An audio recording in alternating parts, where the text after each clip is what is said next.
So the next technique I'm going to show you is called stippling.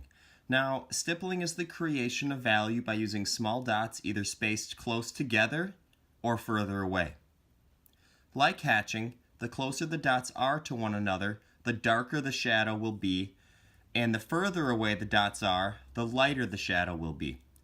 Stippling can be a very tedious experience, and it's best to use it in small quantities while getting started to avoid burnout. So what you're going to do is, in the first box, you're going to take your Sharpie, and I'm going to show you the best way to go about doing this.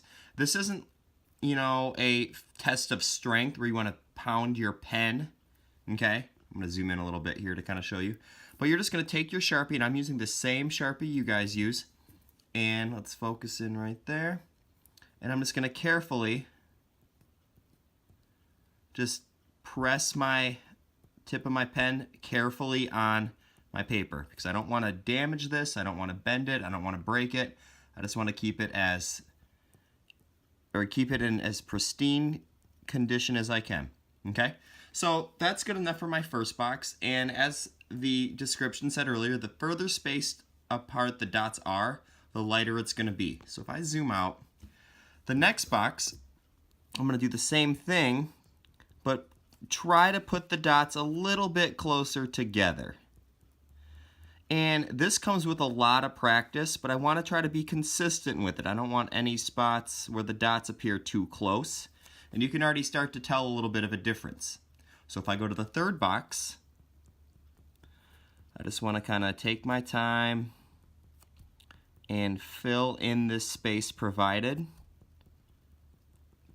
And try to just put the dots a little bit closer together each time.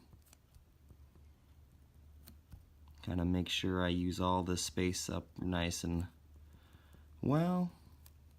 So you can already start to see a difference. And like I said earlier, stippling is used best in small quantities while you're getting to learn the technique. If you try to do a major stippling project right off the bat, chances that it doesn't get finished are very high. So you can see the difference now, light, kind of a medium, it's starting to get a little bit darker. And in my last square, this is going to take some time. I'm going to put these dots as close as I can.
So there you have it.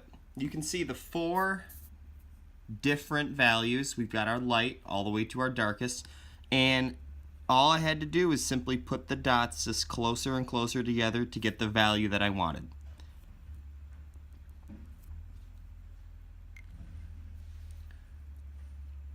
So I want you to try to do the exact same thing in your sketchbook. You're going to draw out 4 small squares and try to get them to each appear differently than the one before it, where the dots get a little bit closer together each time.